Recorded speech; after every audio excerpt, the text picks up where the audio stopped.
Okay, first things first, before I start this video, I would like to make a disclaimer. I'm in no way or shape endorsing Bandera.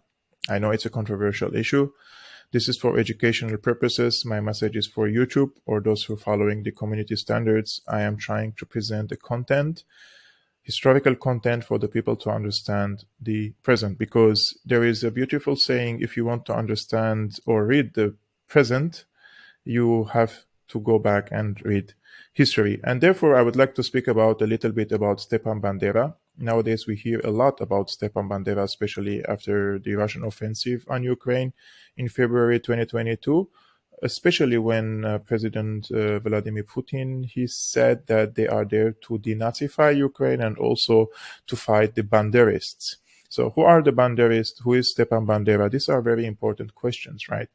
And funny enough, yesterday on the 1st of January, in a few cities and governorates in western Ukraine, there were celebrations or commemorations for the 105th anniversary of Stepan Bandera, and I will show you later some of these videos. Now, let's start with who is Stepan Bandera. And in order for us to make some conclusions for what's happening nowadays, I wrote to you, by the way, articles not from, let's say, alternative media, but rather from mainstream media outlets. For example, this is from the Columbian College of Arts and Sciences, the George Washington University, and this is article I think is published in 2010 about Stepan Bandera. Who was Stepan Bandera?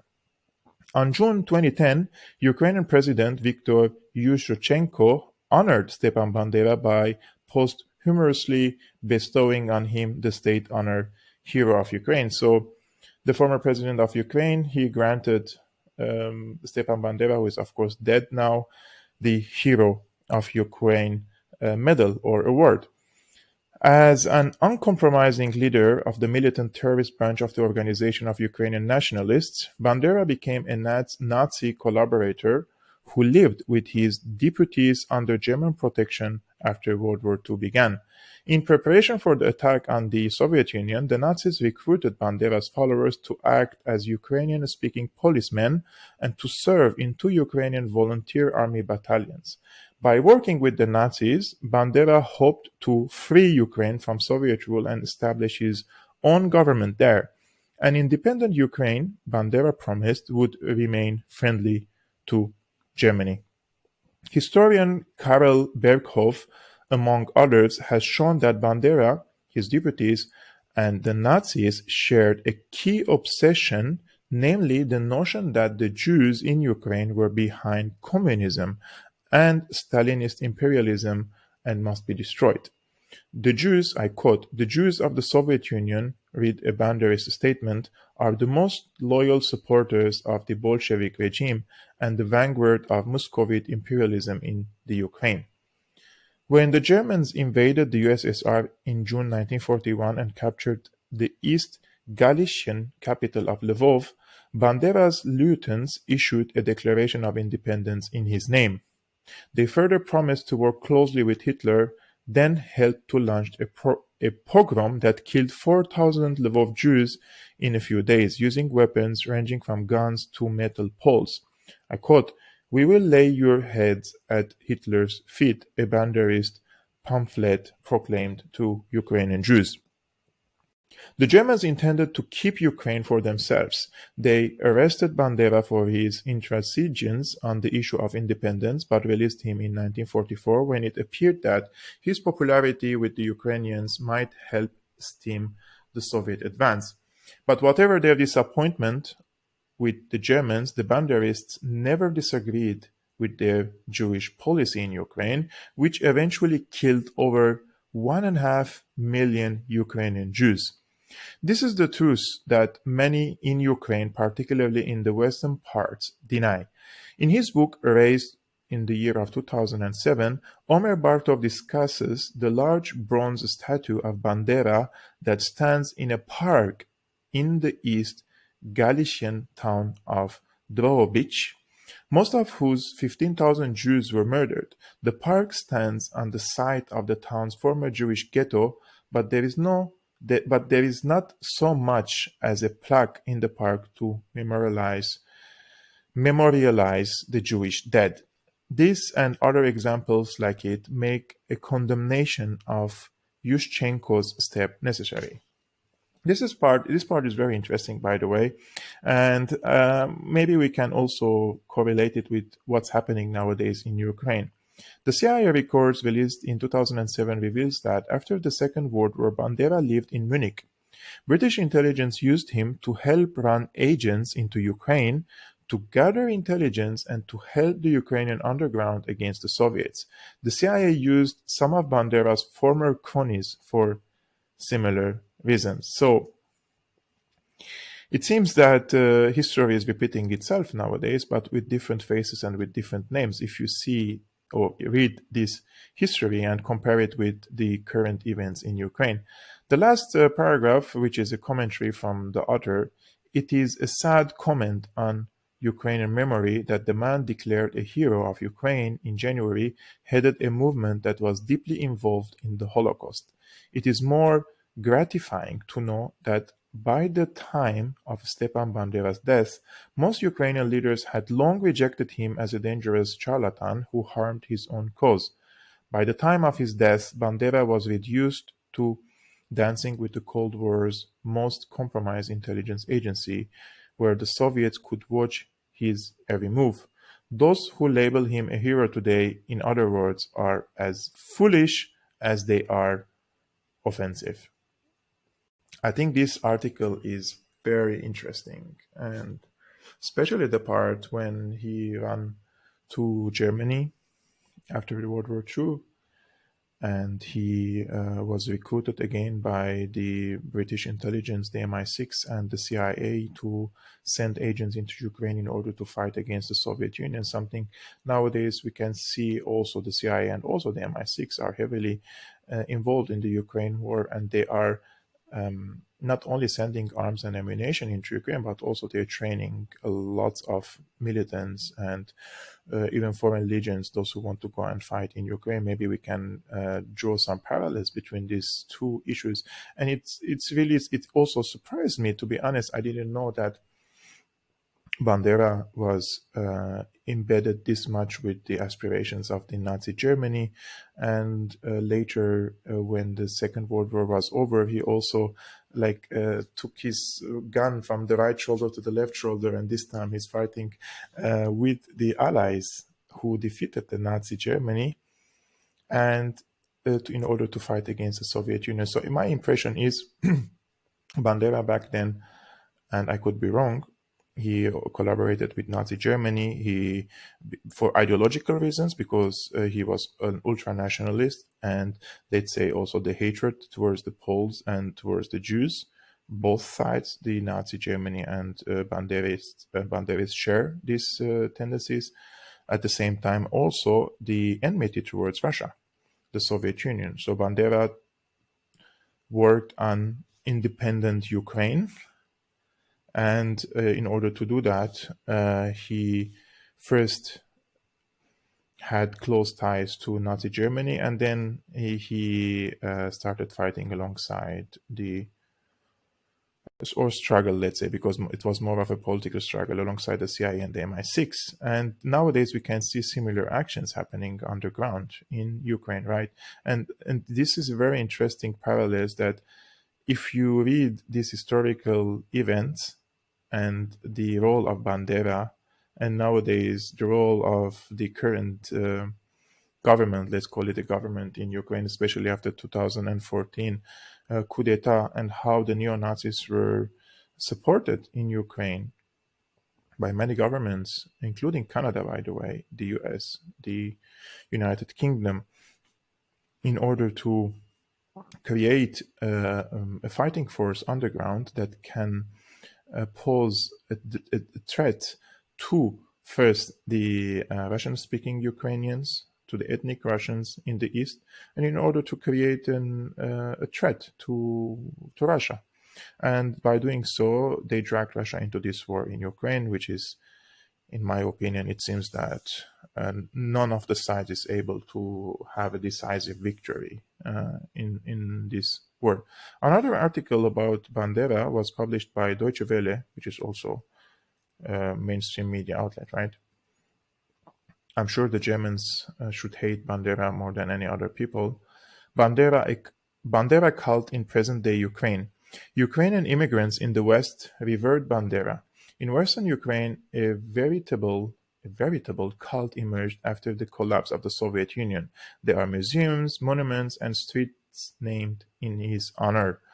Elsewhere in Ukraine, in particular in the East, many people believed in Soviet historiography. They didn't take a favorable view of Bandera and saw him exclusively as a Nazi collaborator. Under pro-Western politician, Ukrainian Viktor Yushchenko, who became president in 2005, Bandera was awarded the title Hero of Ukraine. His successor, pro-Russia President Viktor Yanukovych, had the title revoked. Bandera's supporters parade through the capital Kiev every year on his birthday with a torchlight procession. In 2016, Kiev renamed the avenue called Moscow Prospect after the nationalist, calling it Bandera Prospect. So this is one of his status. A recent poll found that majority of Ukrainians still view Bandera favorably. This is one of the status of Bandera in Ukraine, and this is the marches or the parades, pro Bandera parades in Ukraine. And here I would like to show you now the videos, 2 or 3 videos from Ukraine yesterday. And this is going to be from a Twitter account of, just a second. So this is the Twitter account of Edward Dolinsky. He is the Director General of Ukrainian Jewish Committee in Ukraine, and he lives in Kiev. So this is the first video. He says, today's celebration of Stefan Bandera's 114th birthday in Lviv, Ukraine. And when somebody, I think, asked him in the comments, just a second, he asked him, is that the mayor of Lviv, front and center? He says, yes. So the mayor of Lviv, which is appointed by Zelensky, he has taken part in the commemoration of the 114th birthday of Stefan Bandera, the Nazi collaborator. Take a look. Батько наш Бандера, і за Україну будем воювати. Батько наш Бандера, Україна мати, ми за Україну. Батько наш Бандера. So this is the mayor of Lviv, this guy here. I don't know if you can see him. This is him. So this was yesterday, and they were commemorating or celebrating the 114th anniversary of Bandera. And there is also another video. Before that, this is from a government official page on Facebook. They are also glorifying Bandera on Facebook. And as you can see, this Nazi collaborator is being commemorated and remembered on Facebook, and Facebook doesn't even remove this content, right? But if you post anything quote-unquote controversial, Facebook will come after you. Anyways, this is another video also from, so he says, Ivanov, Frankivsk, Fists, and official have today celebrated 114th anniversary of Stefan Bandera. Apparently, he's, of course, the Director General of the Ukrainian Jewish Committee, and he's unhappy with what's happening there.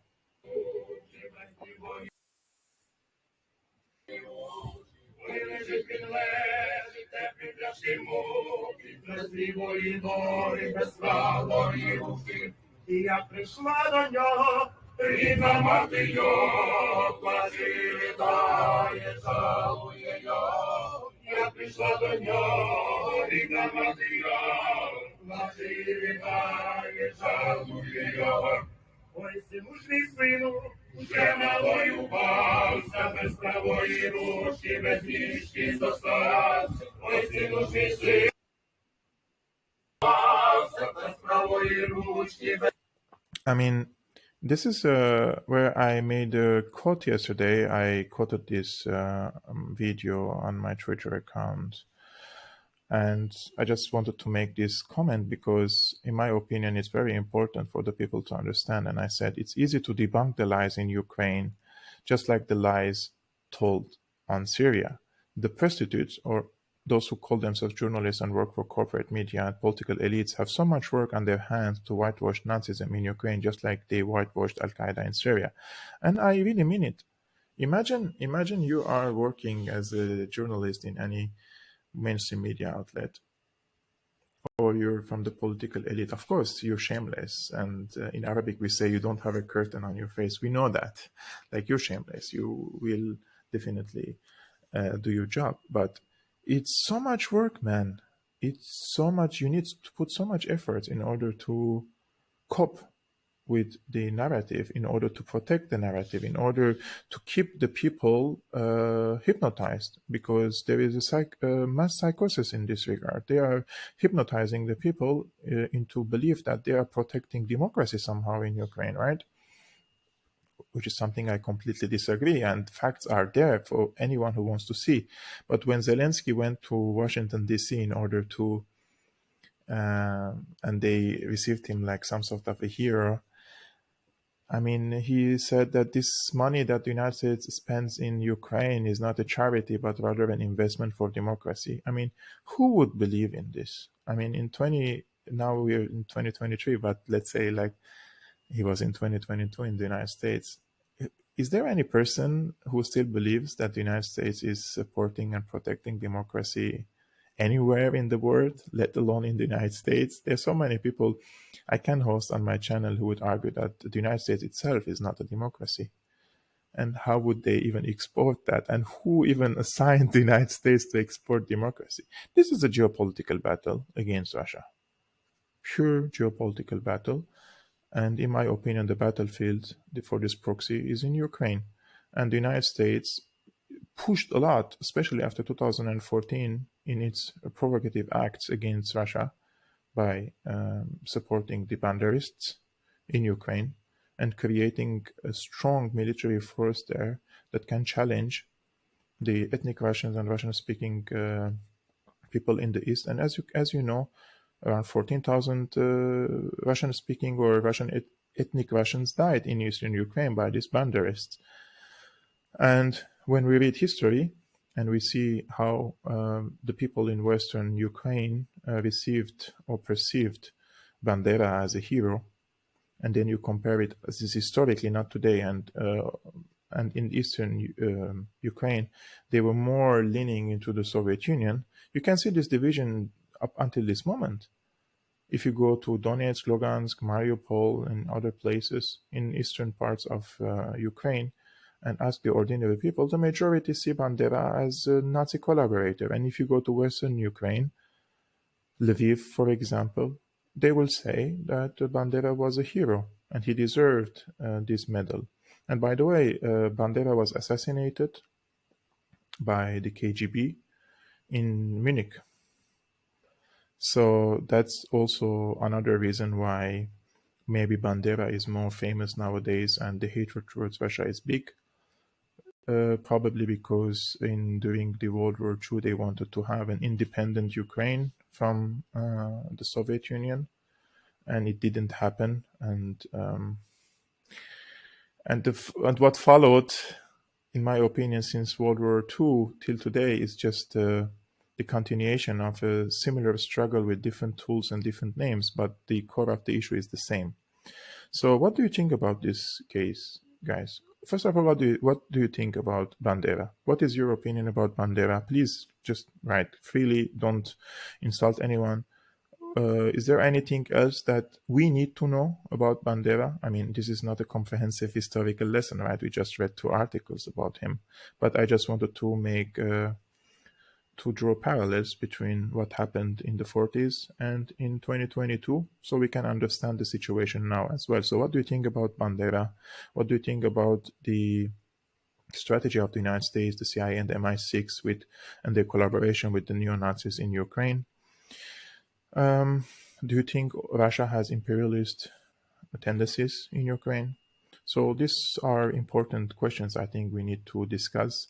Let's do it in the comments below, but respectfully, without insulting each other, guys, or calling each other's names. This was the first video in 2023. I'm very happy to continue with you guys on Syriana analysis and bring to you content that, in my opinion, is valuable. And in my opinion, there are so many people who are sending me direct messages and thanking me. And some people say you're an inspiration. This really makes me happy. And I would like to thank you for all the support, for watching this video, for sharing it with your friends, and also most importantly, thank you very much for all the sponsors of Syriana analysis. If you didn't know about it, there are different means in the description below. You can simply become a patron or a premium member or through PayPal, just for me to have the minimum level of financial stability and independence so that I can continue bringing you content like this and dedicate time and effort to bring informative videos to you guys. See you next time.